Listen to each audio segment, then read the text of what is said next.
ॐ अज्ञानतिमिरान्धस्य ज्ञानाञ्जनशलाकया चक्षुरुन्मीलितं येन तस्मै श्रीगुरवे नमः। श्रीचैतन्यमनोभीष्टं स्थापितं येन भूतले स्वयं रूपकदा मह्यं ददाति स्वपदान्तिकं। वन्देऽहं श्रीगुरुं श्रीयुतपदकमलं श्रीगुरून् वैष्णवांश्च श्रीरूपं साग्रजातं सहगण रघुनाथान्वितं तं सजीवं साद्वैतं सावधूतं परिजनसहितं कृष्णचैतन्यदेवं श्रीराधाकृष्णपादान् सहगण ललिता श्रीविशाखान्वितांश्च। हे कृष्ण करुणा सिन्धो दीनबन्धो जगत्पते गोपेश गोपिकान्त राधाकान्त नमोऽस्तुते। तप्त कांचन गौरांगी राधे वृंदावनेश्वरी वृषभानुसुते देवी प्रणमामि हरिप्रिये। वाञ्छाकल्पतरुभ्यश्च कृपा सिन्धुभ्य एव च पतितानां पावनेभ्यो वैष्णवेभ्यो नमो नमः। अनंतकोटि वैष्णववृंद की जय। नमः ओं विष्णुपादाय कृष्णप्रेष्ठाय भूतले श्रीमते जयपताका स्वामिन् इति नामिने। नमो आचार्यपादाय निताय कृपाप्रदायने गौरकथाधामदाय नगरग्रामतारिणे। नमः ओं विष्णुपादाय कृष्णप्रेष्ठाय भूतले श्रीमते भक्तिवेदान्त स्वामिन् इति नामिने। नमस्ते सारस्वते देवे गौरवाणी प्रचारिणे निर्विशेषशून्यवादी पाश्चात्यदेशतारिणे। जय श्री कृष्ण चैतन्य प्रभु नित्यानंद श्री अद्वैत गदाधर श्रीवासादि गौरभक्तवृंद। हरे कृष्ण कृष्ण कृष्ण हरे हरे हरे राम राम राम हरे हरे। हरे कृष्ण कृष्ण कृष्ण हरे हरे हरे राम राम राम हरे हरे। हरे कृष्ण कृष्ण कृष्ण हरे हरे हरे राम राम राम हरे हरे। आप सबका स्वागत है इस अत्यंत महत्वपूर्ण ज्ञान यज्ञ में, जिसके अंतर्गत हम श्री ईशोपनिषद का अध्ययन कर रहे हैं और 15वें मंत्र का अध्ययन आज करने वाले हैं। तो आइए शुरुआत करते हैं श्री ईशोपनिषद के 15वें मंत्र से। राज, जब आप हरे कृष्ण महामंत्र बोलते हैं तो जब दोनों हाथों को ऊपर उठाते हैं तो हाथ ऐसे या ऐसे या ऐसे नहीं बल्कि ऐसे होने चाहिए। मेरे तो कैमरा में आप लोगों को दिखाई दे इसलिए ऐसे छोटे रखता हूँ। ऐसे सीधे सीधे तो तुमने रखे थे, परंतु ऐसे रखने चाहिए, दोनों फेसिंग ईच अदर, इस प्रकार, ऐसे नहीं या ऐसे भी नहीं। ठीक है?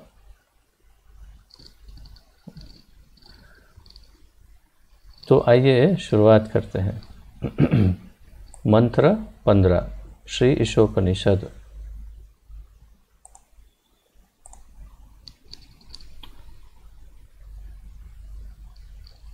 हिरण्यमयेन पात्रेण सत्यस्यापैहितं मुखं तत्त्वं पुष्पन्न पावृणु सत्यधर्माय दृष्टये। हिरण्यमयेन पात्रेण सत्यस्यापिहितं मुखं सत्यस्य अपहितं मुखं तत् त्वं पूषन्न पावृणु सत्यधर्माय दृष्टये। एक एक शब्दों के अर्थ देखते हैं। हिरण्यमयेन, स्वर्णिम तेज वाले, अर्थात सोने जैसे तेज वाले। पात्रेण, दीप्त आवरण से। सत्यस्य, परम सत्य के। अपिहितम, प्रच्छन्न मतलब ढका हुआ। मुखम, चेहरा या मुंह। तत्, वह आवरण। त्वम, तुम। पूषण, हे पालक। अपावृणु, कृपया हटा लीजिए। सत्य शुद्ध धर्माय भक्त के लिए दृष्टये प्रदर्शन हेतु। अनुवाद। तो आप जानते हैं श्री ईशोपनिषद का अनुवाद एवं तात्पर्य श्री श्रीमद् अभय चरणारविंद भक्ति वेदांत स्वामी श्रील प्रभुपाद जी ने किया है। श्रील प्रभुपाद की जय। हे भगवान, हे समस्त जीवों के पालक, आपका असली मुखमंडल तो आपके चमचमाते तेज से ढका हुआ है। कृपा करके इस आवरण को हटा लीजिए और अपने शुद्ध भक्त को अपना दर्शन दीजिए। तो जैसे जैसे ईशोपनिषद में हम आगे बढ़ते जा रहे हैं, वैसे वैसे भगवान के व्यक्तित्व का जो भाव है वो प्रबल होता जा रहा है और स्पष्टता और गहरी बनती जा रही है कि भगवान एक व्यक्ति ही है। देखिए अब इस मंत्र में कितना स्पष्ट कहा है, हे भगवान, हे समस्त जीवों के पालक, आपका असली मुखमंडल तो आपके चमचमाते तेज से ढका हुआ है। हिरण्यमयेन पात्रेण, तो चमचमाते सोने जैसे तेज, चमकदार स्वर्णिम तेज से पात्रेण एक आवरण से ढका हुआ है आपका चेहरा। उस कृपा करके इस आवरण को हटा लीजिए और अपने शुद्ध भक्त को अपना दर्शन दीजिए। तो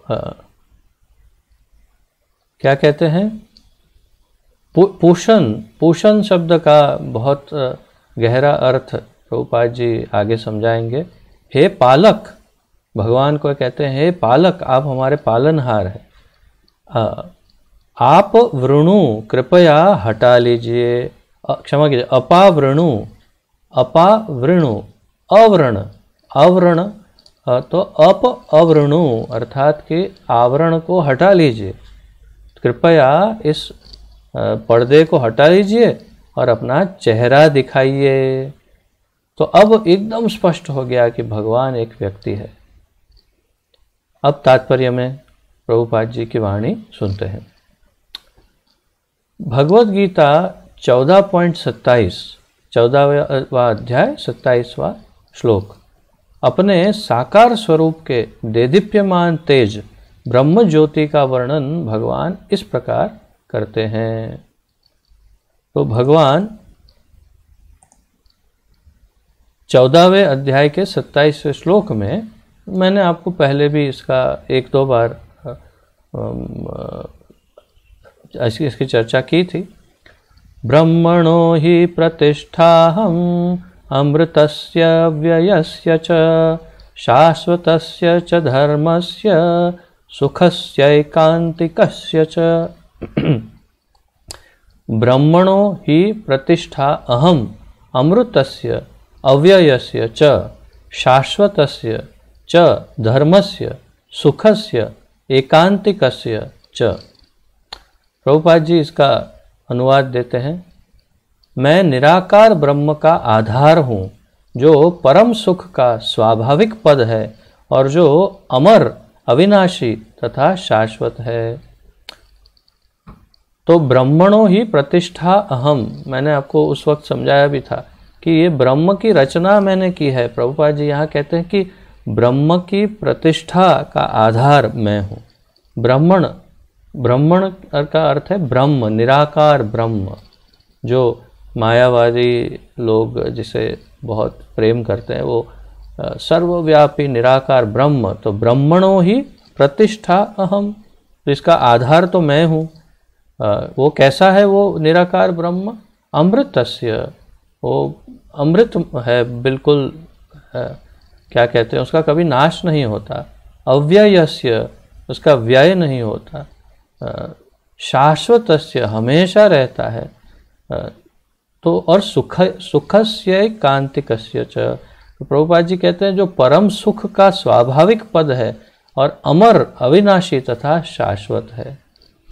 तो जो सुख तो देता है, और मैंने उस वक्त आपको कहा भी था कि कैवल्य आनंद जो मायावादी जिसे ढूंढते हैं, निराकारवादी, या फिर जो ध्यान योगी कभी कभी जो जिस कैवल्य आनंद की खोज करते हैं, वो सुख उस ब्रह्म में है। और भक्त तो उस सुख को चखने तक भी रुकना नहीं चाहते, उनको चाहिए ही नहीं, उसकी चर्चा ही नहीं करते भक्त सीधा भगवान के सानिध्य का, भगवान की सेवा का सुख चाहते हैं। तो प्रभुपाद जी बता रहे हैं इस श्लोक से, ब्रह्म, परमात्मा तथा भगवान एक ही परम सत्य के तीन स्वरूप हैं। एक ही परम सत्य जिसे हम भगवान कहते हैं, उस परम सत्य के तीन स्वरूप, ब्रह्मेति परमात्मेति भगवान इति शब्दते, जैसे भागवत में कहा। तो ब्रह्म, परमात्मा या भगवान, एक ही परम सत्य के तीन स्वरूप। आरंभ कर्ता के लिए जो नए नए आध्यात्मिक ज्ञान, आध्यात्म में नया नया जिन्होंने प्रवेश किया है, उनके लिए ब्रह्म स्वरूप सहज गम्य है। सहज गम्य अर्थात स्वाभाविक रूप से उन्हें अच्छा लगता है, अच्छा उन्हें महसूस होता है। और जब नया नया कोई आध्यात्मिक ज्ञान प्राप्त करने लगता है तो उसे वो निराकार ब्रह्म, निर्गुण निराकार, वो उसको अच्छा लगता है। परमात्मा स्वरूप उनके द्वारा अनुभव गम्य होता है जिन्होंने और आगे प्रगति कर ली है। तो जो प्राथमिक कक्षा से थोड़ा और उन्नति करते हैं, वे परमात्मा स्वरूप को पसंद करते हैं, अर्थात सभी जीवों के हृदय में बैठने वाले परमात्मा को वो पसंद करते हैं। तो जितने भी जीव हैं, सबके हृदय में परमात्मा बैठे हैं और उसे वो ढूंढते। तो जैसे जिसे हम चैत्य गुरु कहते हैं, जो 5 मुख्य गुरु हैं उनमें से एक है चैत्य गुरु। तो हमारे हृदय में बैठे बैठे कभी कभी वे हमें मार्गदर्शन देते हैं, और कभी कभी वो भ्रमित भी करते हैं। जैसे भगवान भगवत गीता में कहते हैं, ईश्वर सर्वभूतानां हृद्देशे अर्जुन तिष्ठति ब्राह्म्यन् सर्वभूतानि।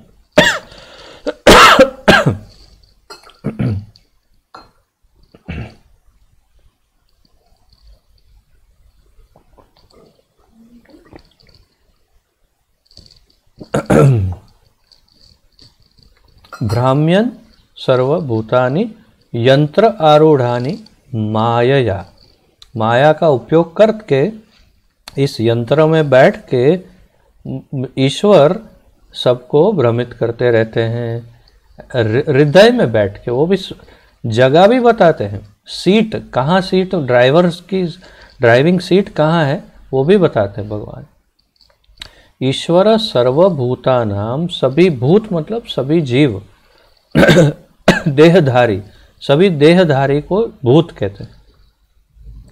ईश्वर सर्वभूतानाम हृद्देशे अर्जुन तिष्ठति। तो सबके हृदय में बैठते हैं, उनकी ड्राइविंग सीट जो है वो हृदय में है। और बैठे बैठे क्या करते हैं, ड्राइविंग तो करेंगे, हाँ करते हैं, ये तो मशीन है। तो यंत्र आरूढ़ानी, यंत्र के अंदर आरूढ़ होके बैठ के क्या करते हैं, ब्राह्म्यन् सर्वभूतानि, सबको भ्रमित भी करते रहते हैं।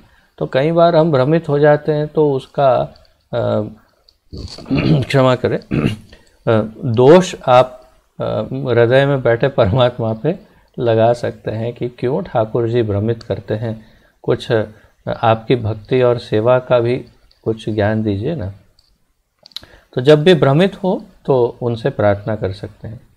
तो ये दूसरी अवस्था है, अर्थात आध्यात्मवादी जो हैं वो थोड़े एडवांस जब होते हैं तो परमात्मा में उनको आसक्ति होती है। और फिर प्रभुपाद जी कहते हैं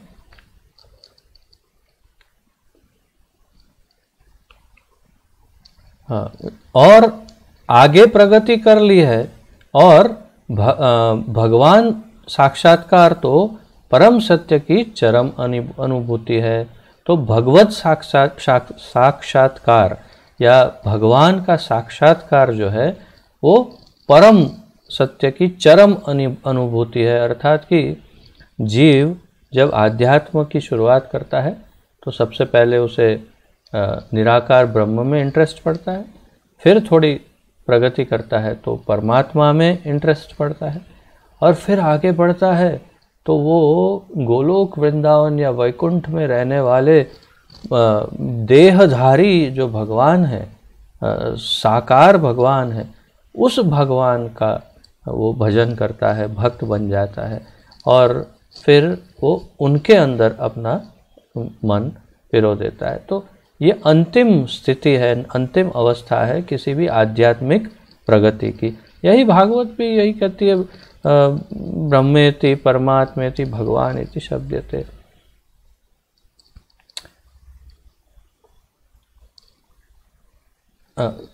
इसकी पुष्टि भगवत गीता के 7वें अध्याय के 7वें श्लोक में हुई है, जहाँ पर भगवान यह कहते हैं कि वे परम सत्य की चरम धारणा है, मत्तः परतरम नान्यत।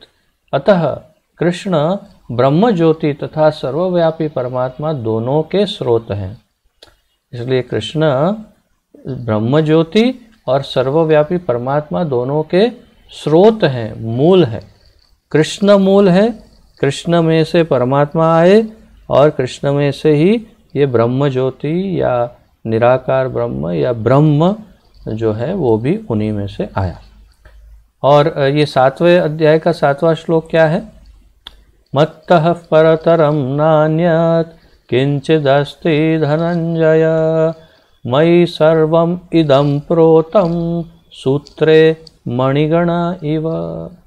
तो ये श्लोक तो आपको कई बार सुना भी है और ये कंठस्थ तो अवश्य करने जैसा है, सबको ये कंठस्थ करना चाहिए। मत्तः परतरम न अन्यत, मुझसे ऊपर और कोई नहीं है, किंचित कोई नहीं, अस्ति धनंजय, हे अर्जुन धनंजय, इससे ऊपर और कोई नहीं है। मयि सर्वम इदम प्रोतम, मेरे अंदर ही सब कुछ पिरोया हुआ है। प्रोतम पिरोया हुआ है, जैसे एक धागे, एक सुई के अंदर धागे में सब पिरोते हैं मणि। सूत्रे, सूत्र धागा, मणिगणा इव, जैसे एक धागे के अंदर एक एक मणियों को पिरोते हैं, उसी तरह से ये सारा सब कुछ, जो कुछ दिख रहा है नहीं दिख रहा, जो कुछ भी है सब कुछ मेरे अंदर ही पिरोया हुआ है, भगवान कह रहे हैं। तो यह है 7वें अध्याय का 7वां श्लोक। अब आगे प्रभुपाद जी कहते हैं भगवत गीता में 10वें अध्याय के 42वें श्लोक में कृष्ण आगे कहते हैं, अथवा बहुनैतेन किम ज्ञातेन तवार्जुन विष्टभ्याहमिदं कृत्स्नम् एकांशेन स्थितो जगत्। अथवा बहुनैतेन किम ज्ञातेन तवार्जुन विष्टभ्याहम इदं कृत्स्नम् एकांशेन स्थितो जगत। इसका यहाँ पर प्रभुपाद जी अनुवाद बताते हैं, लेकिन हे अर्जुन, इस सारे विशद ज्ञान की क्या आवश्यकता है? मैं अपने एक अंश मात्र से इस समग्र ब्रह्मांड में व्याप्त हूँ और इसका पालन करता हूँ। एक अंशेन स्थितो जगत, मैं सारा ब्रह्मांड जो है मेरे एक ही अंश से जो है बना हुआ है या स्थित है, और मेरे एक ही अंश मात्र से इसका पालन मैं करता हूँ और सभी जगह मैं व्याप्त हूँ इस ब्रह्मांड। तो अर्थात भगवान इस ब्रह्मांड को महत्व नहीं दे रहे हैं, अर्जुन को कह रहे हैं कि तुम्हें इस ब्रह्मांड के ज्ञान में क्या करना है। भौतिक ब्रह्मांड के ज्ञान में ज्ञान प्राप्त करके करोगे क्या, क्या फायदा होगा? और इसमें टाइम वेस्ट क्यों करते हो? इसलिए भगवान कहते हैं, लेकिन हे अर्जुन, इस सारे विशद ज्ञान की क्या आवश्यकता है? मैं अपने एक अंश मात्र से ही समग्र ब्रह्मांड में व्याप्त हूँ और इसका पालन करता हूँ। बस इतना ही जान लो, तुम्हारे लिए इतना ही पर्याप्त है, और आगे क्या जानकर करोगे? तो ये 10वें अध्याय का 42वां श्लोक है। इस तरह अपने एक पूर्ण अंश सर्वव्यापी परमात्मा स्वरूप से भगवान संपूर्ण भौतिक विराट सृष्टि का पालन करते हैं। साथ ही वे आध्यात्मिक जगत में भी जो कुछ व्यक्त है उसके पालन करता भी है। अतएव श्री ईशोपनिषद के इस श्रुति मंत्र में भगवान को पूषण अर्थात चरम पालक के रूप में अभिहित किया गया है। पालक का अर्थ क्या है? पालने वाला। आप वो भाजी खाते हैं ना, पालक पनीर, तो वो पालक का क्या अर्थ है? पालक का अर्थ है जो पालन करता है, जो पोषण देता है, पालन करता है, उसे पालक कहते हैं। तो ये वो पालक पनीर वाला पालक नहीं, ये सब कुछ जो सबको पालता है वो पालक है, सबसे टॉप मोस्ट पालक। और वो इसीलिए पूषण शब्द का उपयोग इस मंत्र के अंदर ईशोपनिषद में हुआ है। और उसका अर्थ प्रभुपाद बता रहे हैं, चरम पालक अर्थात सबसे मुख्य, सबको ही पालने वाला, पोषने वाला वो भगवान। और उन्हें हम विनंती कर रहे हैं, प्रार्थना कर रहे हैं कि आप अपना आवरण हटा लीजिए और आपके दर्शन दीजिए इस मंत्र में। आगे प्रभुपाद जी बताते हैं, पूर्ण पुरुषोत्तम भगवान श्री कृष्ण सतत दिव्य आनंद से पूरित हैं। आनंदमयोभ्यासात, आनंदमय अभ्यासात, ये आज से 5000 वर्ष पूर्व जब वे भारत में वृंदावन में, यहाँ इस वृंदावन में विद्यमान थे, तो वे सदैव दिव्य आनंदमय रहे। यहाँ तक कि अपनी बाल लीलाओं के प्रारंभ से ही वे वैसे थे, हमेशा आनंद में।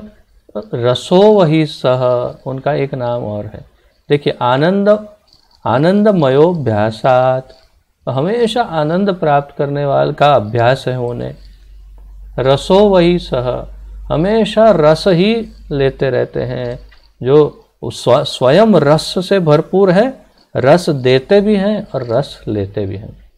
और एक रसिक शेखर, रसराज कृष्ण, ऐसे अनेक उनके नाम हैं जिसमें वे रसों के राजा है, रसराज है, रसिक शेखर है। और इस प्रकार हर उनके कई नामों में आप देखेंगे कि वे आनंद जो है उनका सबसे प्रमुख है। आनंद स्वयं भी लेते हैं और अपने भक्तों को भी, सबको, सेवकों को, भक्तों को, सबको आनंद देते हैं, जो उनको सहायता करते हैं उनकी लीला में। जो उनसे विमुख है, ये पूरी सृष्टि में जो लोग सब उनसे जो विमुख हैं, जो उनकी सहायता नहीं कर रहे हैं, उनको आनंद नहीं प्राप्त होता है, उनको क्षणिक सुख प्राप्त होता है।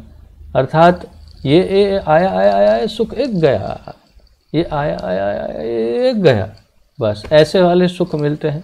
और इसके पीछे पूरा जीवन नष्ट कर देते हैं सब, सारे जीव, मनुष्य भी और पशु भी, बस वो छोटे से क्षणिक सुख के लिए तड़पते रहते हैं और अपना जीवन बिताते रहते हैं। तो तात्पर्य ये है कि वास्तविक सुख का आस्वादन तो कृष्ण के ही साथ हो सकेगा। यदि वास्तविक सुख का, वास्तविक आनंद का अगर आस्वादन करना है तो कृष्ण का सेवक बनना पड़ेगा। तो 5000 वर्ष पूर्व वे,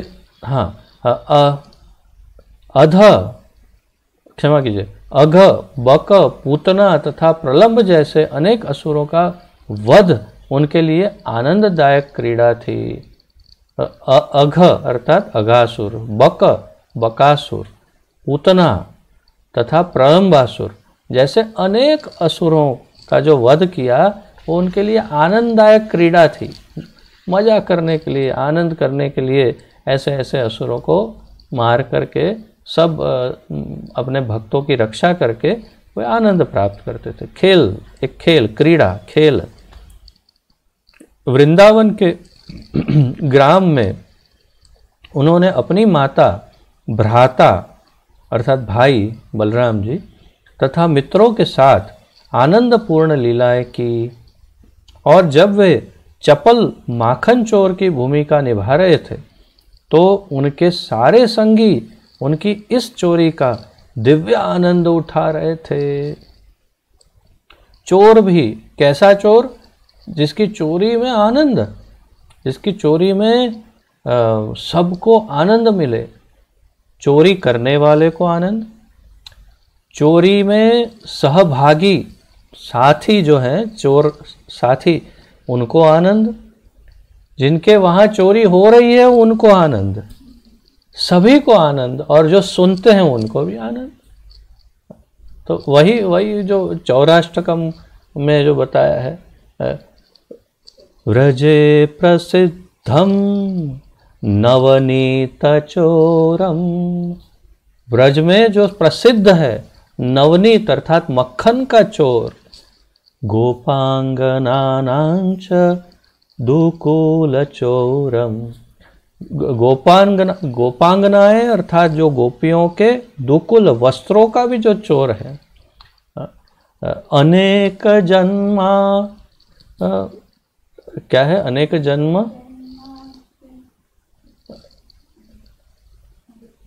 अनेक जन्मान,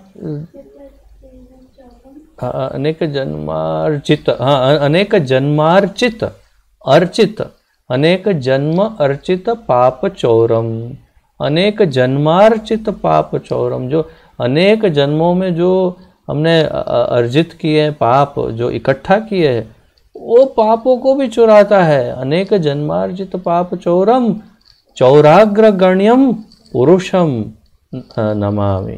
तो ऐसे चोर,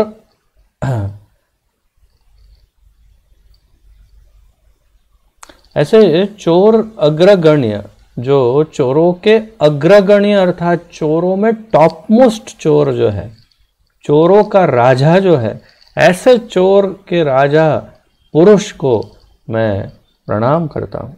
और फिर और एक इसके बाद वाला जो श्लोक है उसमें कहते हैं जो राधिका का हृदय चुराते हैं और हाँ नहीं, द नेक्स्ट लाइन नहीं, after that second and third line, that I understood. After that, हाँ एग्जैक्टली, पदाश्रितानाम, पदाश्रितानाम च समस्त चौरम, पद आश्रितानाम च समस्त चौरम, जो पद आश्रय जिन्होंने ग्रहण किया है उनका सब कुछ चुरा लेते हैं। भाई संभालना पड़ेगा, आश्रय लेना कि नहीं सोचना जरा। जो आश्रय लेते हैं उनका सब कुछ चुरा लेते हैं, कुछ रहने नहीं देगा, वो कुछ भी बाकी नहीं रहेगा, खाली कर देगा। ऐसे पहले पहले हम सुनते थे, कभी न्यूज़पेपर आते थे, घर फोड़ चोरी, घर के अंदर निकल आए वो पूरा घर खाली करके कुछ रहा ही नहीं। बस वैसे ये घर फोड़ चोर है, पूरा का पूरा लूट करके बिल्कुल खाली कर देता है, वो भी पद आश्रय, जिन्होंने उनके चरण का आश्रय लिया है। तो ऐसे चोर को उसमें सब आनंद लेते हैं, उसकी उस लीलाओं में सब आनंद लेते हैं। कितनी अद्भुत बात है ना।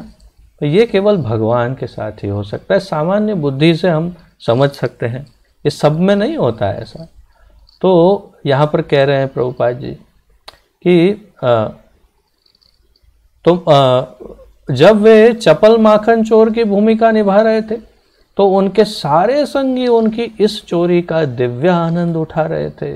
माखन चोर के रूप में भगवान का यश उपालंब के योग्य नहीं, क्योंकि माखन चुराकर भगवान अपने शुद्ध भक्तों को आनंद प्रदान कर रहे थे।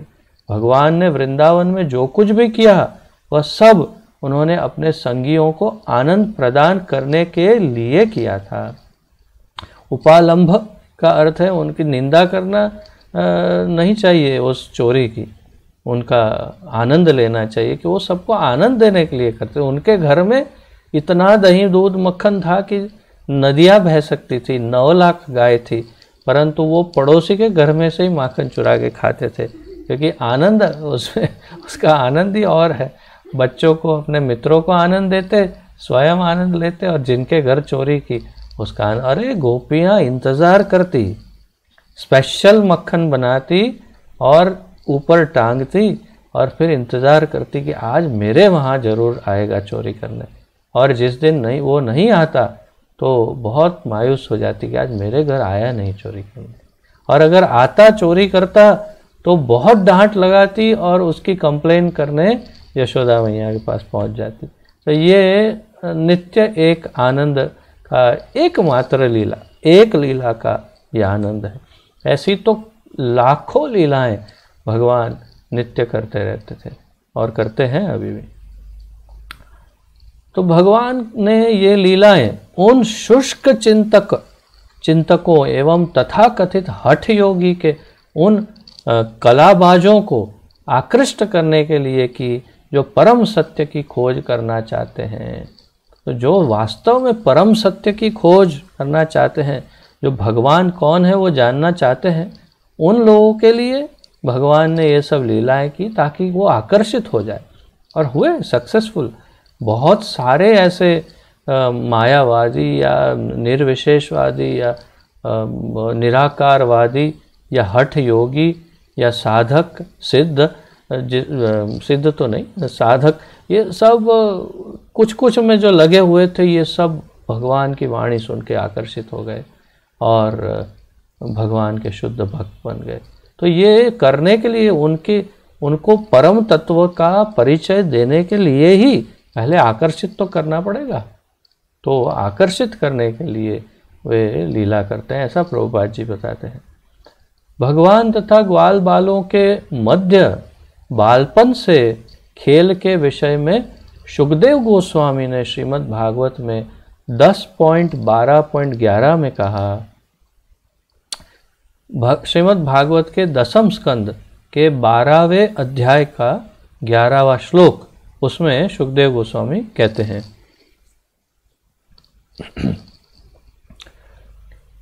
इत्थं सतां ब्रह्म सुखानुभूत्या दास्यं गतानां परदैवतेन मायाश्रितानां नरदारकेण साकं विजहुः कृत पुण्य पुंजाः।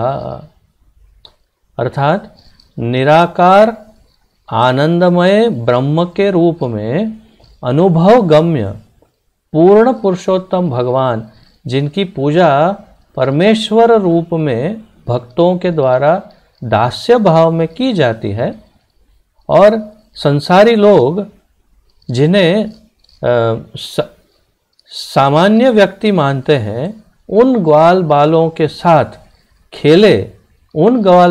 साथ खेले, जिन्होंने अनेक पुण्य कर्मों के संचय के फलस्वरूप अपना यह पद प्राप्त किया था। तो भगवान कृष्ण जो परब्रह्म परमेश्वर है, ग्वाल बालों के साथ खेले। कैसे ग्वाल बाल? ऐसे ग्वाल बाल जिन्होंने अनेक जन्मों तक कई पुण्य कर्म अर्जित किए और फिर उन्होंने अपने आप को इस योग्य बनाया कि भगवान उनके साथ खेल सके। और उनका क्या वर्णन कर रहे हैं? निराकार आनंदमय ब्रह्म के रूप में अनुभव गम्य, अर्थात जिसे कई लोग निराकार आनंदमय ब्रह्म के रूप में जिसका अनुभव करने की इच्छा करते हैं, ऐसे पूर्ण पुरुषोत्तम भगवान जिनकी पूजा परमेश्वर रूप में भक्तों द्वारा दास्य भाव में की जाती है। तो दोनों की बात कर ली कि जो निराकारवादी है या योगी है, साधक, वे ध्यान योगी, वे इनकी निराकार या आनंदमय ब्रह्म के रूप में उपासना करते हैं, और भक्त उनकी परमेश्वर रूप में दास्य भाव में भक्ति करते हैं।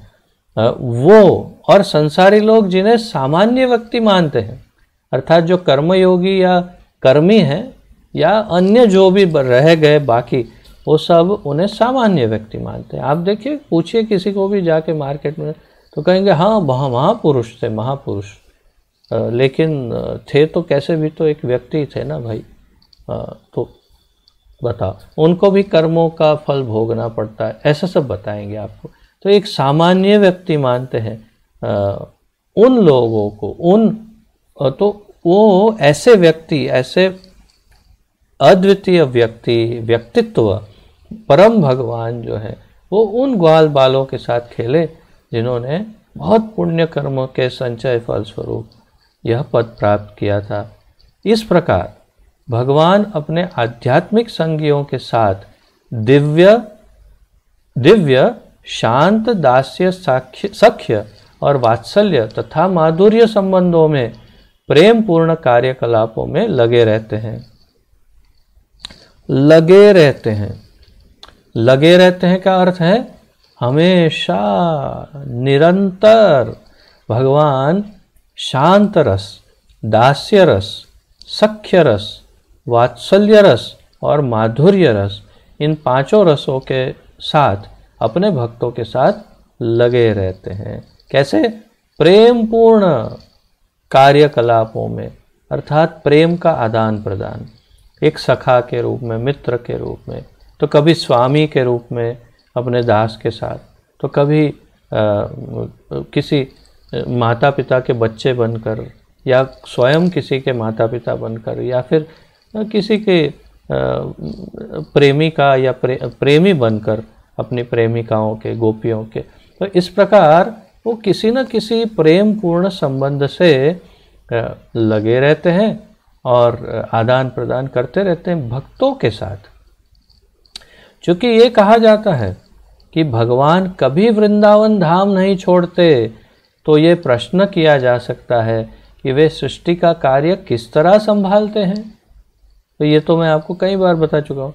वृंदावनम परित्यज्य पादम एकम न गच्छति, और भगवान स्वयं कहते हैं किसी अन्य स्तुति में, वृंदावनम परित्यज्य पादम एकम न गच्छामि, मैं जाऊंगा नहीं। और यहाँ कुछ और लोग कहते हैं न गच्छति, जाते नहीं। वृंदावनम परित्यज्य, वृंदावन को छोड़ के, पादम एकम, एक पैर भी, इसकी बॉर्डर आई ना, उसके बाहर एक पैर भी बाहर नहीं निकालते भगवान। तो फिर वो ये पूरी सृष्टि को कैसे संभालते हैं, ऐसा प्रश्न पूछा जा सकता है। प्रभुपाद जी कह रहे हैं, इसका उत्तर भगवद गीता में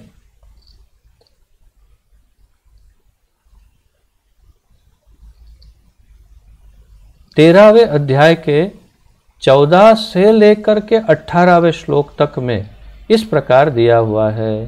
तो इसका उत्तर किसमें दिया है?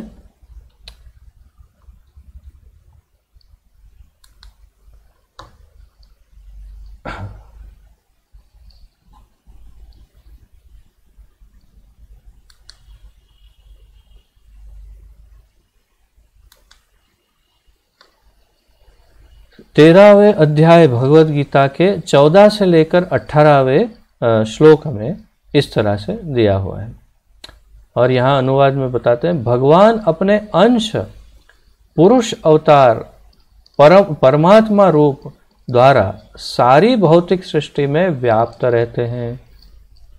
यद्यपि भगवान को सृष्टि पालन तथा संहार के से किसी प्रकार का सरोकार नहीं रहता, लेकिन वे इन सारी वस्तुओं को अपने अंश परमात्मा द्वारा कराते हैं। प्रत्येक जीव आत्मा कहलाता है, और प्रमुख आत्मा तो इन सबको वश में रखता है। परमात्मा जो इन सबको वश में रखता है परमात्मा कहलाता है। प्रत्येक जीव आत्मा कहलाता है, और प्रमुख आत्मा जो इन सबको वश में रखता है उसे परमात्मा कहते हैं। परम आत्मा और आत्मा, ये भेद बताया है।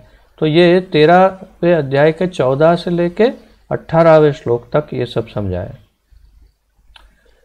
ईश्वर साक्षात्कार की यह पद्धति एक महान विज्ञान है। ये आत्म साक्षात्कार और ईश्वर साक्षात्कार, परमात्मा साक्षात्कार, भगवत साक्षात्कार, ये पद्धति एक महान विज्ञान है, भगवान का साक्षात्कार। भौतिकवादी सांख्य योगी इस भौतिक सृष्टि के 24 तत्वों का विश्लेषण तथा चिंतन ही कर सकते हैं, क्योंकि उन्हें पुरुष अर्थात भगवान के विषय में कोई जानकारी नहीं रहती। तो यहाँ पर सांख्य योग की बात कर रहे हैं प्रभुपाद जी। जो भागवत पढ़ते हैं या पढ़े हैं या पढ़ रहे हैं, जो भी, उनको थोड़ी बहुत जानकारी होगी। शुरुआत में भगवान कपिल देव का वर्णन है। तो भगवान कपिल जो है, जो कर्दम मुनि और देवहूति के सुपुत्र और स्वयं भगवान के अवतार हैं, कपिल मुनि, उन्होंने सांख्य योग की रचना की। सांख्य योग जो ज्ञान है, उसका मूल आधार भक्ति है। उसका मूल तत्व जो है, शुद्ध तत्व, वो भक्ति है।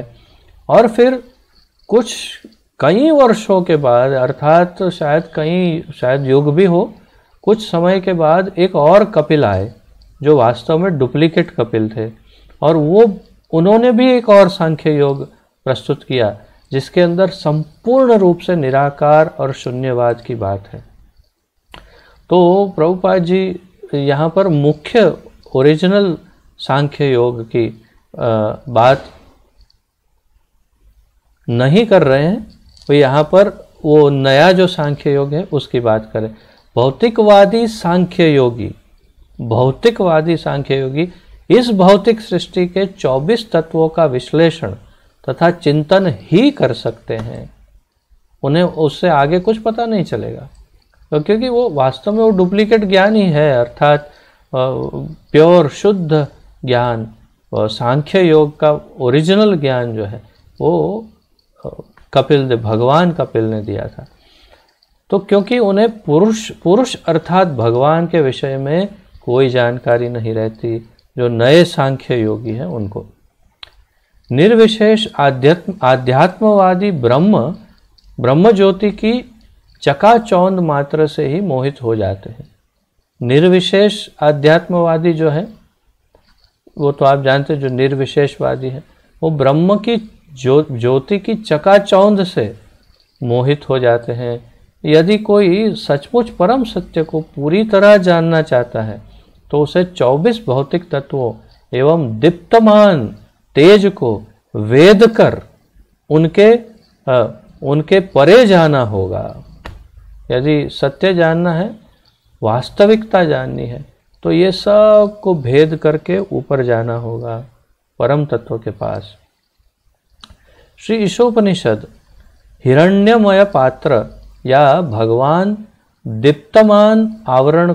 भगवान के दीप्तमान आवरण को हटाने के लिए प्रार्थना करते हुए इसी और संकेत करती है। तो ईशोपनिषद क्या कह रहा है कि भगवान को प्रार्थना कर रहा है कि आप ये हिरण्यमय पात्र को हटा। क्या है ये हिरण्यमय पात्र? हिरण्यमय अर्थात सोने जैसा, और जो चमकदार है, अर्थात वास्तव में इस निराकार ब्रह्म को ही हटाने को कह रहा है। ईशोपनिषद का इस मंत्र का अर्थ है कि इस ब्रह्म के आवरण को हटा लीजिए, मुझे निराकार ब्रह्म नहीं चाहिए, इसको हटाओ हटाओ हटाओ और अपना चेहरा दिखाओ। अर्थात हे परब्रह्म परमेश्वर भगवान कृष्ण, आप अपने स्वरूप का दर्शन करवाइए। अब मैं ये निराकार ब्रह्म में फंसना नहीं चाहता। यही इस प्रार्थना का अर्थ है। जब तक यह आवरण हटा नहीं दिया जाता, जिससे कि मनुष्य भगवान के असली चेहरे का दर्शन कर सके, तब तक परम सत्य का वास्तविक साक्षात्कार नहीं किया जा सकता। तो जब तक ये ब्रह्म का आवरण नहीं हटेगा, तब तक वास्तविक भगवान का साक्षात्कार या दर्शन नहीं हो सकता। आगे कहते हैं, और इज द टाइम, पूर्ण पुरुषोत्तम भगवान का परमात्मा स्वरूप विष्णु तत्व पुरुष अवतार कहलाने वाले 3 मूल अंशों में से एक है। तो अब आपको बहुत अधिक नहीं समझाना पड़ेगा, क्षमा कीजिए, जिसमें आप में से जिन्होंने ब्रह्म संहिता के क्लास अटेंड किए हैं उनके लिए ये बहुत ही सरल है सब समझना।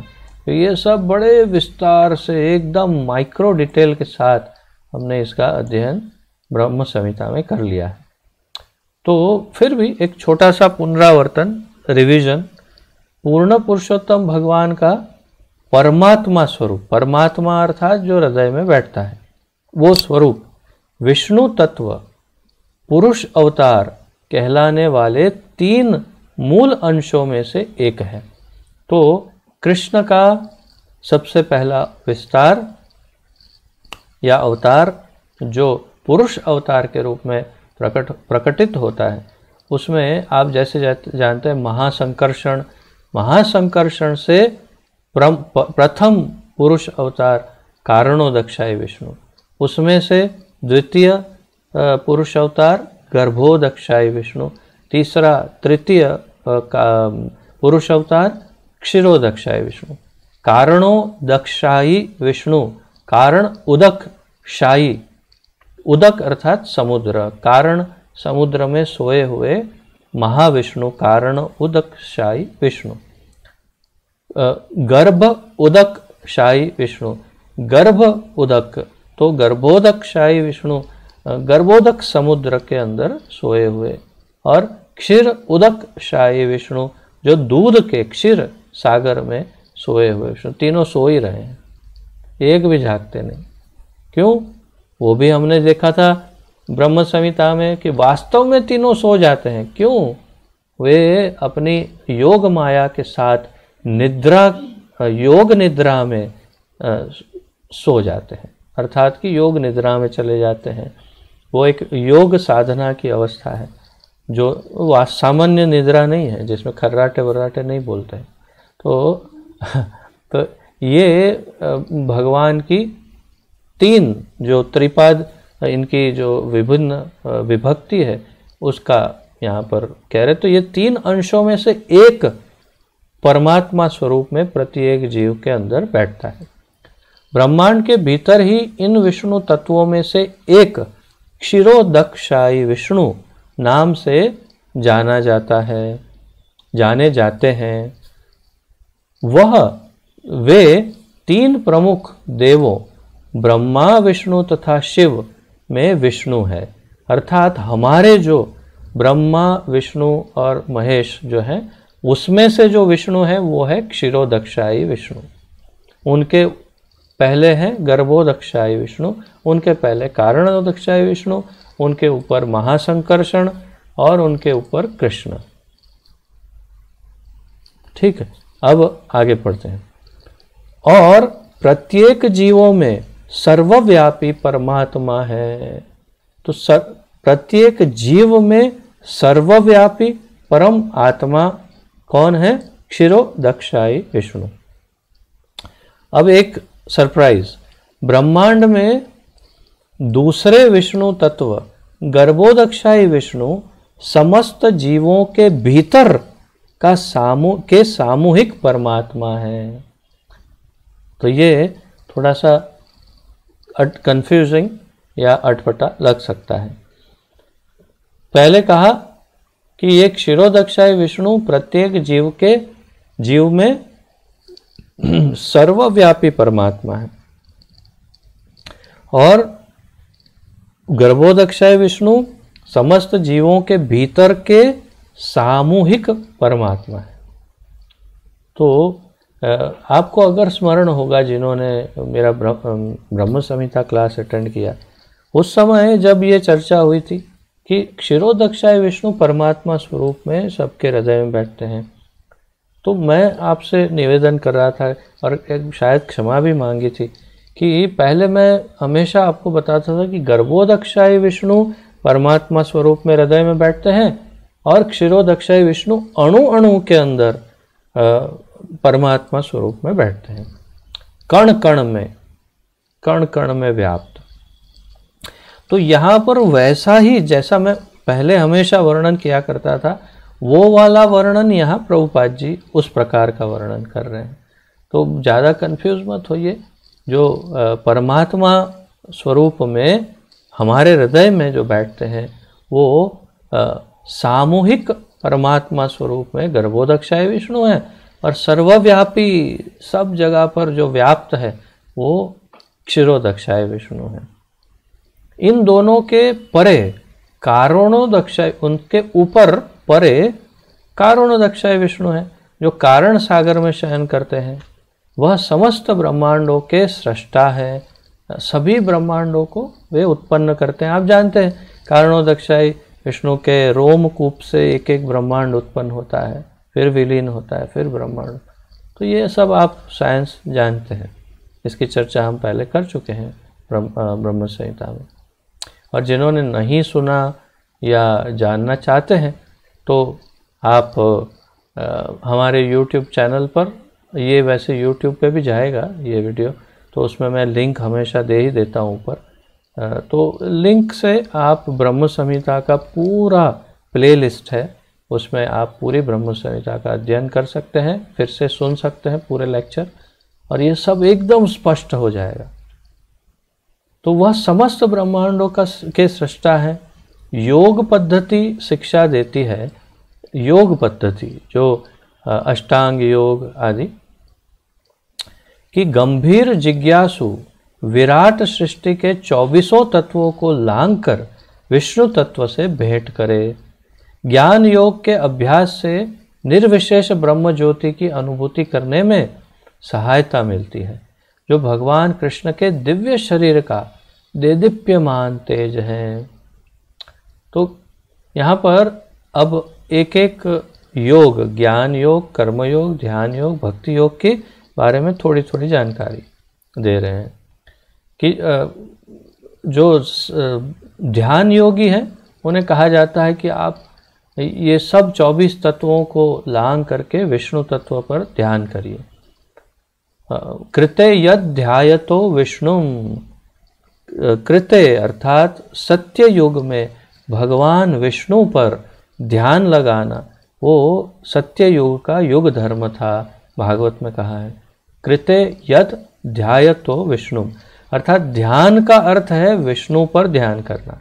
आजकल क्या करते हैं, वो एक ज्योति बनाते हैं, उसके ऊपर ऐसे ऐसे निकलता है, बोलते इस पे लगाइए ध्यान, या तो फिर मोमबत्ती पे ध्यान लगा। ऐसे नहीं लगता है ध्यान। ध्यान का अर्थ है विष्णु पर ध्यान करना। कृते यद ध्यायतो विष्णु। तो यहाँ पर यही शिक्षा ध्यान योगी को दी जाती है। ज्ञान योग के अभ्यास से निर्विशेष ब्रह्म ज्योति की अनुभूति करने में सहायता मिलती है। जो ज्ञान योगी हैं उन्हें निर्विशेष ब्रह्म ज्योति की अनुभूति होती है, बस उतना ही है, उससे आगे बढ़ ही नहीं सकते। निश्चित रूप से कितना भी ज्ञान में गोते मारते जाएं, परंतु वो इस निर्विशेष ब्रह्म ज्योति के परे नहीं जा पाते। ज्ञान मिल सकता है ये सुन के, परंतु यदि वो उन्हीं छोटे छोटे ज्ञान में रेंगते रहेंगे तो नहीं हो पाएगा, जब तक वो इस ज्ञान को प्राप्त नहीं कर लेते कि भगवान कौन है। और जब तक भक्ति में नहीं आते, स्वयं भक्त नहीं बनते, तब तक वे अनुभूति भी नहीं कर सकते। सुन सकते हैं, तो भक्त बनना परम आवश्यक है। और फिर जो भगवान कृष्ण के दिव्य शरीर का देदीप्यमान तेज है, उस ब्रह्म ज्योति का वो अनुभव करते हैं ज्ञान योगी।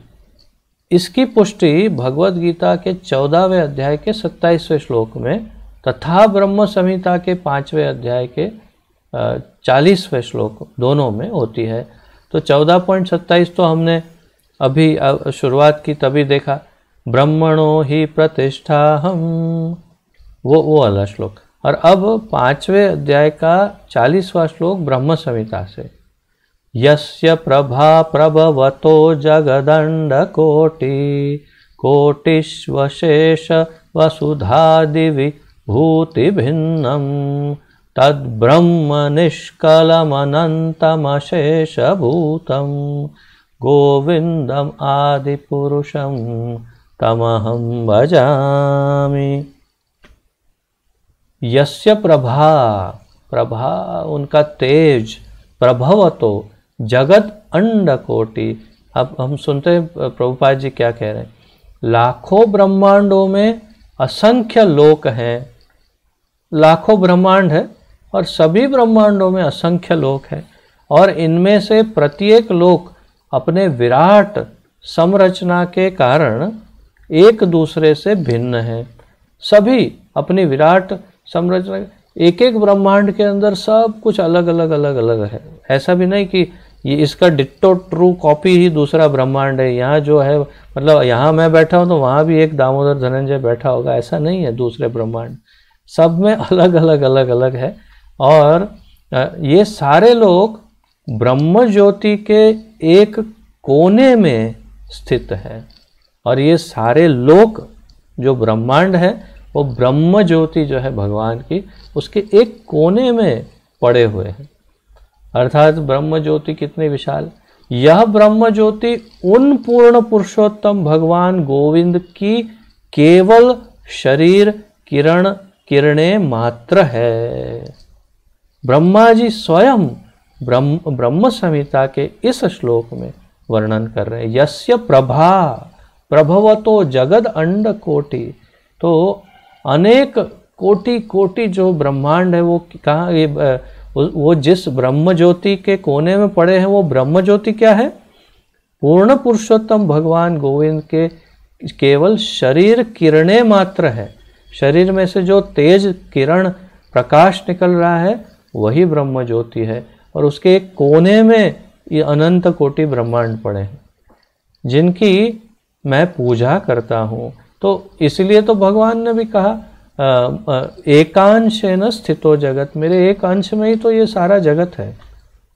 ब्रह्म संहिता का यह मंत्र परम सत्य के वास्तविक साक्षात्कार के आधार पर कहा गया है, और ईशोपनिषद का श्रुति मंत्र इस मंत्र की पुष्टि साक्षात्कार की विधि के रूप में करता है। यह ईशोपनिषद मंत्र तो भगवान से ब्रह्म ज्योति हटाने के लिए सरल प्रार्थना है।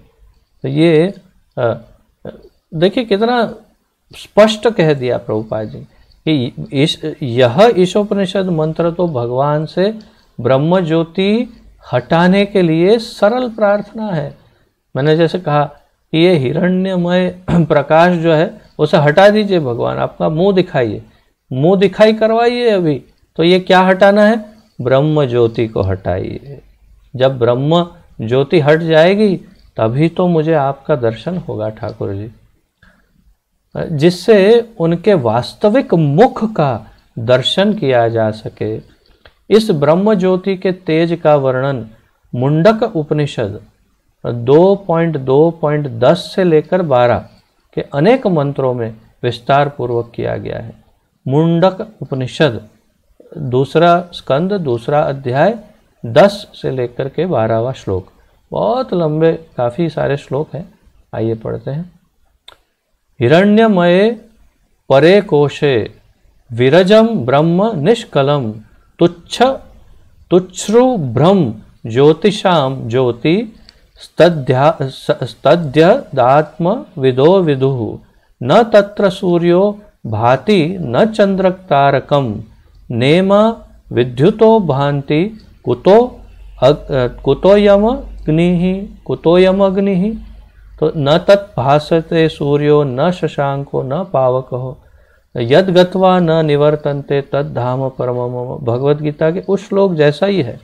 न तत्र सूर्यो भाति न चंद्र तारकम नेमा विद्युतो, इलेक्ट्रिसिटी भी नहीं है, भांति कुतो यम अग्नि ही, वहाँ अग्नि भी नहीं है। तमेव भांत मनुभाति सर्वम तस्य भाषा सर्वमिदं विभाति ब्रह्मैव ब्रह्मैव वेद अमृतम पुरस्ताद ब्रह्म पश्चाद ब्रह्म दक्षिण तश्चोत्तरेण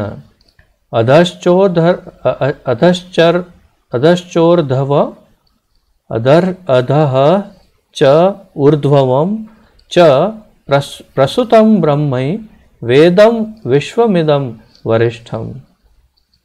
भौतिक आवरण के उस पार के दिव्य क्षेत्र में अनंत ब्रह्म ज्योति है।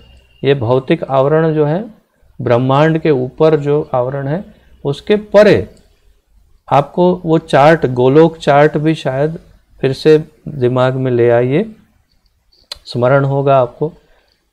पूरे ब्रह्मांड के ऊपर जो एक एक लेयर है उसको भेद करके जाते हैं तो विरजा नदी है, विरजा नदी के ऊपर फिर शंभु लोक है, जिसमें नीचे महाकाल लोक और ऊपर शंभु लोक, और फिर उसके ऊपर आध्यात्मिक जगत, चित्त जगत या वैकुंठ लोक, उसके सबसे ऊपर है गोलोक वृंदावन। तो यहाँ पर यही कहा जा रहा है इस स्तुति में, इन श्लोकों में, भौतिक आवरण के उस पार के दिव्य क्षेत्र में अनंत ब्रह्म ज्योति है। क्षमा कीजिए, मैं ब्रह्म ज्योति का ही वर्णन भूल गया। तो विरजा नदी के पार शिवलोक के ऊपर ब्रह्म ज्योति, आधा ब्रह्म ज्योति में है शिवलोक, शंभुलोक आधा अंधकार में है, और उस ब्रह्म ज्योति के परे फिर वैकुंठ है। तो वो ब्रह्म ज्योति जो भौतिक कल्मश से रहित है, उस तेजस्वी श्वेत प्रकाश को आध्यात्मवेत्ता सभी प्रकाशों में सर्वोत्तम प्रकाश के रूप में जानते हैं। उस प्रेक्षक, क्षमा कीजिए, प्रक्षेत्र, उस प्रक्षेत्र में अर्थात उस क्षेत्र में, उस जगह पर में प्रकाश के लिए सूर्य, चंद्र, अग्नि या विद्युत की जरूरत नहीं होती। तो उस जगह पर अर्थात ब्रह्म ज्योति में ये सब चाहिए नहीं। निस्संदेह भौतिक जगत में जो भी प्रकाश हमको देखने को मिलता है वह उसी सर्वोपरि प्रकाश का परिवर्तन मात्र है। वह ब्रह्म आगे भी है और पीछे भी है, उत्तर भी है, दक्षिण भी है, पूर्व भी है, पश्चिम भी है, एवं ऊपर तथा नीचे भी है। दूसरे शब्दों में वह सर्वव्यापी ब्रह्म ज्योति भौतिक जगत एवं आध्यात्मिक जगत में सर्वत्र व्याप्त है। तो वही ब्रह्म ज्योति इस भौतिक जगत में भी है और आध्यात्मिक जगत में तो सर्वव्याप्त है, परंतु यहाँ पर भेद करके भौतिक जगत में अंदर उसका प्रकाश पहुँचता नहीं, इसीलिए सूर्य और चंद्र की आवश्यकता पड़ती है, अग्नि आदि। पूर्ण ज्ञान का अर्थ है कृष्ण को ब्रह्म तेज के मूल के रूप में जानना। प्रभुपाद जी कहते हैं अगर कोई ज्ञान मार्गी है तो उसे अगर पूर्ण ज्ञान चाहिए तो पूर्ण ज्ञान का अर्थ है ब्रह्म तेज के मूल के रूप में भगवान कृष्ण को जानना। श्री कृष्ण ब्रह्म के मूल है और श्रीमद् भागवत जैसे शास्त्रों से जहाँ कृष्ण विज्ञान का विशद विवेचन हुआ है यह ज्ञान प्राप्त किया जा सकता है। यह ज्ञान कहाँ मिलेगा, कोई पूछेगा, तो आपको श्रीमद् भागवत पढ़ने से यह ज्ञान मिल जाएगा। श्रीमद् भागवत में इसके रचयिता श्रील व्यासदेव ने जोर दिया है कि प्रत्येक व्यक्ति अपनी अपनी अनुभूति के अनुसार परम सत्य का वर्णन ब्रह्म, परमात्मा या भगवान के रूप में करता है। श्रील व्यासदेव यह कभी नहीं कहते कि परम सत्य एक सामान्य जीव है। जीव को कभी भी सर्वशक्तिमान परम सत्य नहीं मानना चाहिए। यदि वह ऐसा होता तो फिर उसे भगवान से यह प्रार्थना करने की क्या आवश्यकता न पड़ती कि आप अपना देदीप्यमान आवरण हटा लीजिए जिससे हम आपके असली रूप का दर्शन कर सके। अगर जीव भगवान होता, परम तत्व होता, परम सत्य होता, तो वो भगवान को क्यों प्रार्थना करता कि आप ये हिरण्यमय पात्र को हटा करके आपके मुख का दर्शन करवाइए। ऐसी प्रार्थना क्यों करता जीव? उसका अर्थ है कि हम कोई भी कभी भी न भगवान थे और न कभी हो सकते हैं। बस इस बात को हमें हमेशा याद रखना चाहिए कि जीव कभी भगवान नहीं हो सकता है।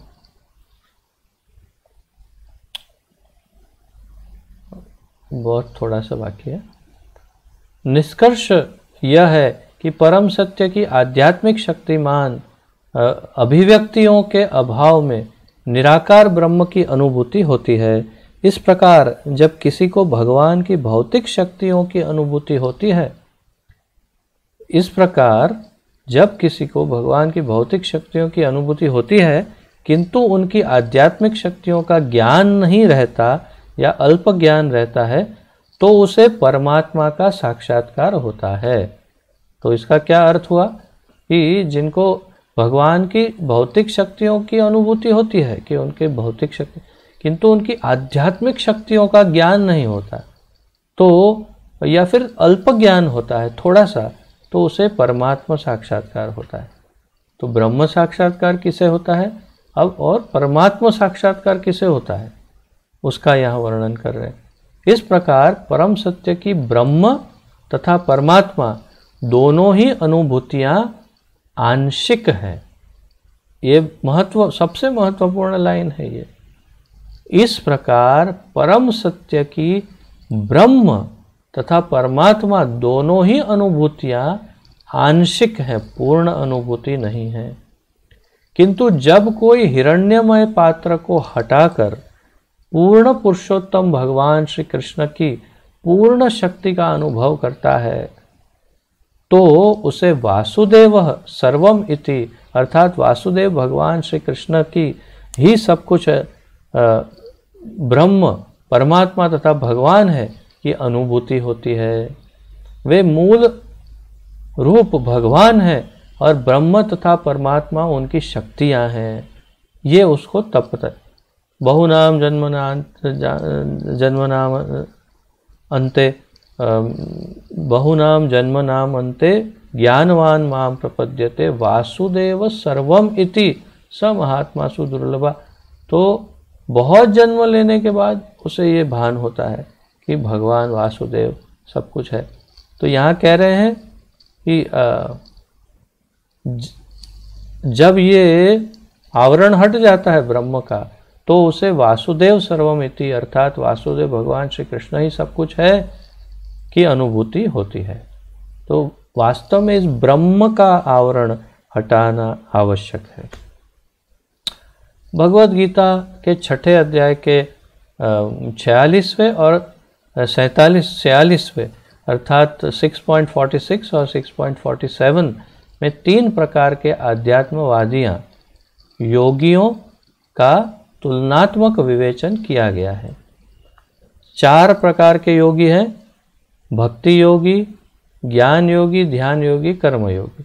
तो इसमें से कर्म योगी, ध्यान योगी और ज्ञान योगी का वर्णन 6.46 में किया है और 47 में भक्ति योग की बात की है। तो देखते हैं, 6ठा अध्याय पूरा जो है वो ध्यान योग पर है और उसके अंतिम 2 श्लोक हैं ये, और दोनों श्लोकों में ये वर्णन है। तो प्रभुपाद जी बताते हैं, पहले हम ये श्लोक को थोड़ा सा हल्का सा देख लेते हैं। तपस्वीभ्यो अधिको योगी ज्ञानीभ्यो अपि मतोधिकः कर्मिभ्यश्चाधिको योगी तस्मात् योगी भवार्जुन। योगी पुरुष तपस्वी से, ज्ञानी से तथा सकाम कर्मी से बढ़कर होता है। अतः हे अर्जुन, तुम सभी प्रकार से योगी बनो। तो योगी तपस्वी से जो तप करता है, ज्ञानी से, ज्ञान मार्गी ज्ञान योगी से, और सकाम कर्मी अर्थात कर्म योगी से बढ़कर है, जो ध्यान योगी है उसकी बात कर रहे हैं। तो अर्जुन को कह रहे हैं तुम ध्यान योगी बनो। और फिर अगले श्लोक में 47 में 6.47 में कहते हैं, योगिनामपि सर्वेषां मद्गतेन अंतरात्मनः श्रद्धावान भजते यो माम समे युक्तम तमोमतः, समे युक्तम तमोमतः। तो योगी नाम अपि सर्वेशाम, सभी प्रकार के योगियों में मद्गतेन अंतरात्मना, जो अंतरात्मा में मेरा भक्त बनता है, प्रभुपाद जी के शब्दों में सुनते हैं। और समस्त योगियों में से जो योगी अत्यंत श्रद्धा पूर्वक मेरे परायण है, अपने अंतःकरण में मेरे विषय में सोचता है और मेरी दिव्य प्रेमा भक्ति करता है, वह योग में मुझसे परम अंतरंग रूप में युक्त रहता है और सबों में सर्वोच्च है, यह मेरा मत है। भगवान कहते हैं सबसे श्रेष्ठ योगी कौन सा है? योगी नाम अपि सर्वेशाम। कौन सा सर्वश्रेष्ठ है? मद्गतेन अंतरात्मना, जो अंतरात्मा से श्रद्धावान भजते यो माम, जो श्रद्धा पूर्वक अंतरात्मा में मेरा भजन करता है, मेरा भक्त बनता है। स में युक्त, जो मेरे अंदर युक्त रहता है, तमो मतः, तो मेरा मत है वही सभी योगियों में सर्वश्रेष्ठ है। तो प्रभुपाद जी अब इसी का यहाँ विवेचन करेंगे। कहते हैं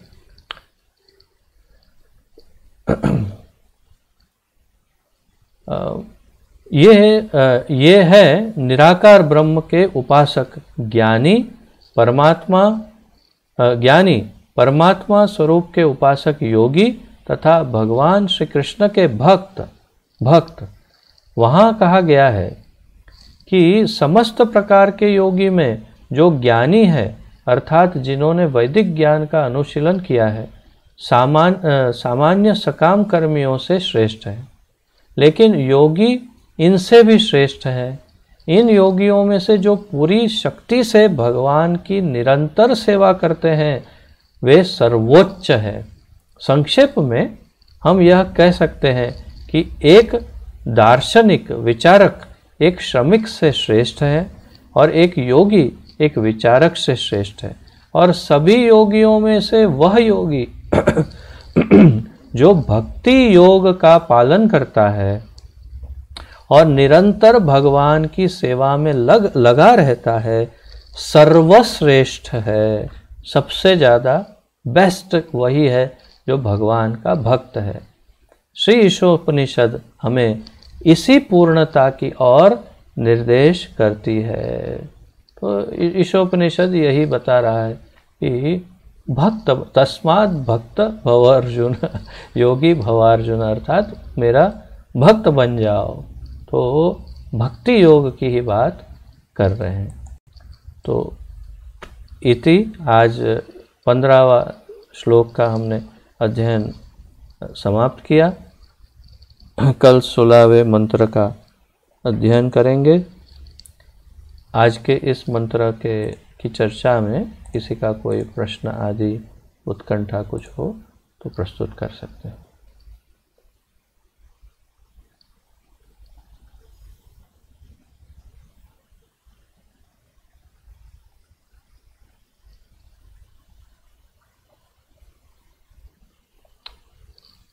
तो यदि किसी का कोई प्रश्न आदि ना हो तो विराम लेते हैं।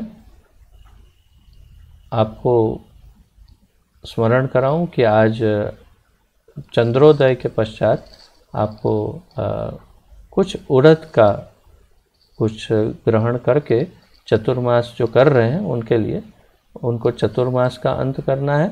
या फिर जिन्होंने भीष्म पंचक व्रत लिया है उन्हें भीष्म पंचक व्रत को खोलना है चंद्रोदय के बाद। केवल स्मरण करवा रहा था। और आज से ये सारे जो हमारा चतुर्मास या जो भी कार्तिक मास का या भीष्म पंचक का व्रत है वो यहीं संपन्न होता है। केवल इतना आपको स्मरण करवा रहा था। हाँ माता जी, कुछ प्रश्न है? हाँ प्रभु जी, हरे कृष्णा, दंडवत प्रणाम। ये भीष्म पंचक का व्रत जो किया हुआ है ना, उसमें चंद्र का दर्शन करके फिर कुछ प्रार्थना होती है, बोलने का होता है कुछ?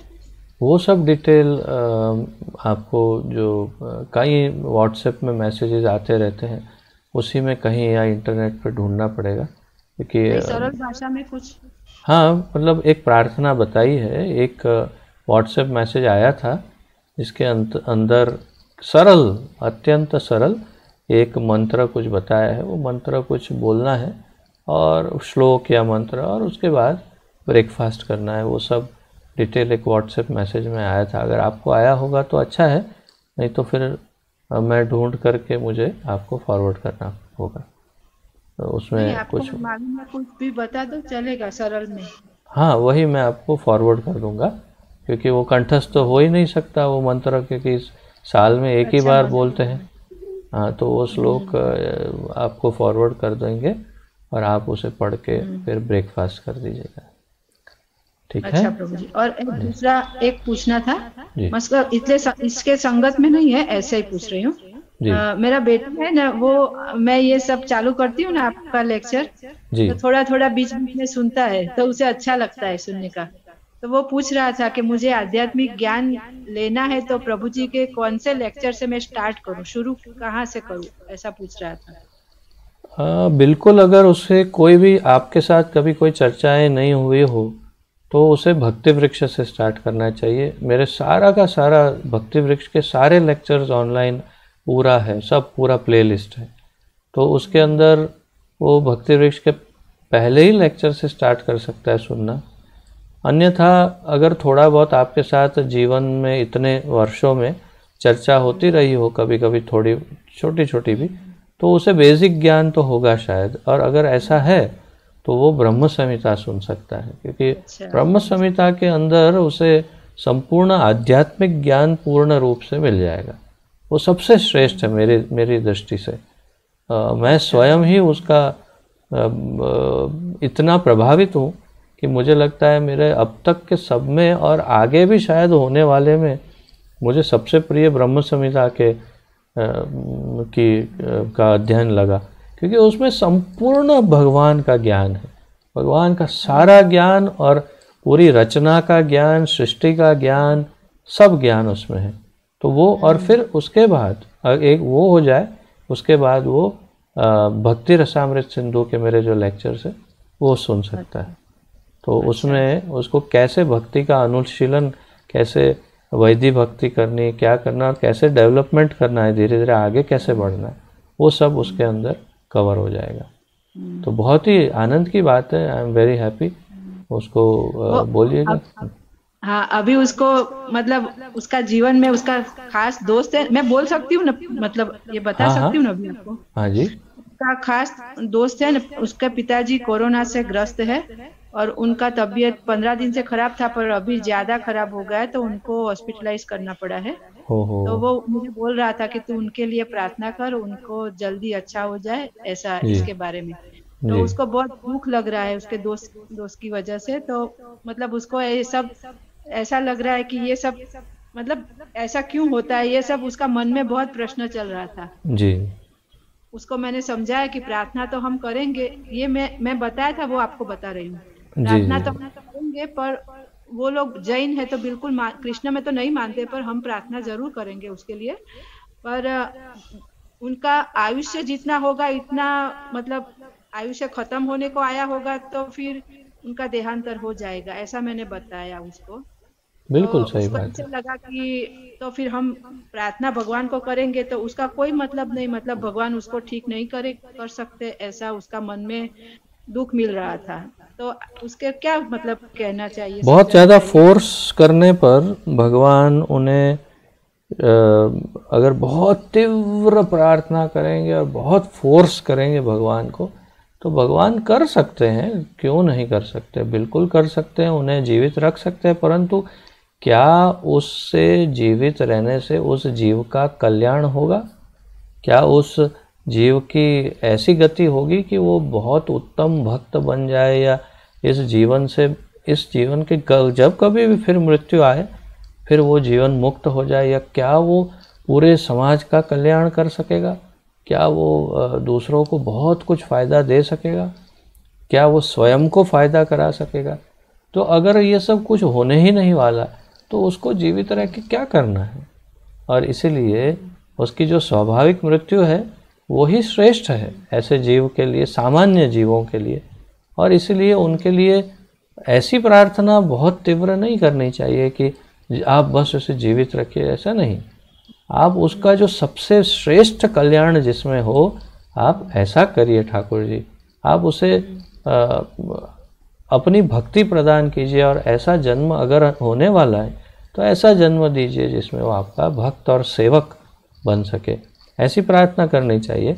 तो ये जीवित सब रहेंगे इस तरह जीवित, तो क्या फायदा होगा, कोई फायदा नहीं। वो बिल्कुल नास्तिक है, मतलब नहीं मानते, वो जैन है ना, तो भगवान के बारे में कुछ नहीं मानते।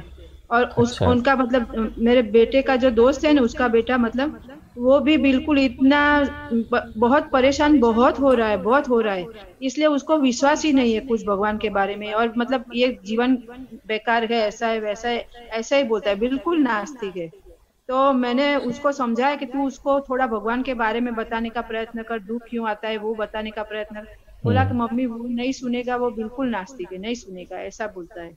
और उसका दुख भी उसे मिल रहा है मेरे बेटे को कि उसके पिताजी इतनी छोटी उम्र में चले जाएंगे, तो इसकी वजह से उसको दुख मिल रहा है।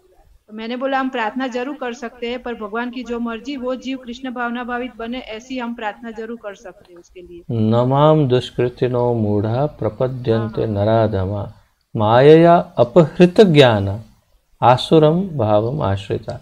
तो ये मायया अपहृत ज्ञान वाली कैटेगरी है, जिसमें माया ने इनका सामान्य बुद्धि का ज्ञान भी हर लिया है कि भगवान को समझ पाए।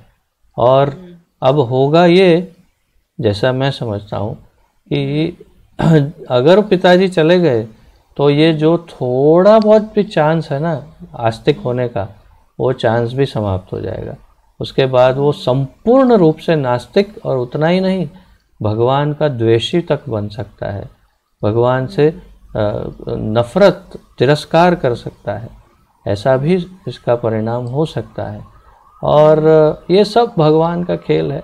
जो ऐसे आसुरी जीव होते हैं, जो नास्तिक, जो नहीं मानना चाहते भगवान को, अहंकारी जीव हैं, उनको फिर किसी तरह ऐसे उलझनों में डाल करके फिर वे, जैसे 16वें अध्याय के हमने जो कल देखे थे 18-19 आई थिंक 17-18 श्लोक में जो बताते हैं कि उनको बहुत ही निम्न प्रकार की योनियों में सालों साल तक डाल देते हैं भगवान। तो क्या करें, अगर सुनना चाहता है वो भगवान के बारे में, तब तो भगवान उसको ऐसा कुछ करेंगे कि जिससे वो भगवान की तरफ और आगे बढ़ता जाए धीरे धीरे।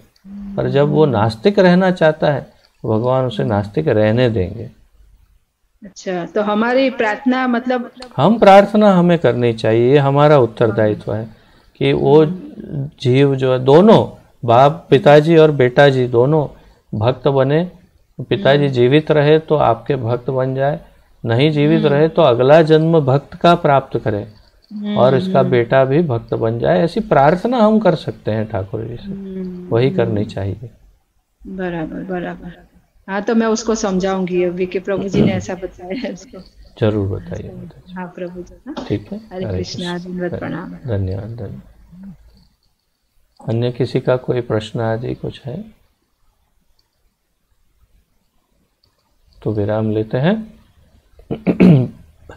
क्षमा प्रणति निवेदन के साथ विराम लेते हैं। श्री शोपनिषद की जय। पतित पावन अभय चरणारविंद भक्ति वेदांत स्वामी श्रील प्रभुपाद की जय। पतित पावन गुरुदेव की जय। आप सभी भक्तों की जय हो। निताय गौर प्रेमानंदे। हरि हरि बोल। हरे कृष्णा। आप सबको दंडवत प्रणाम और आप सबका बहुत बहुत धन्यवाद।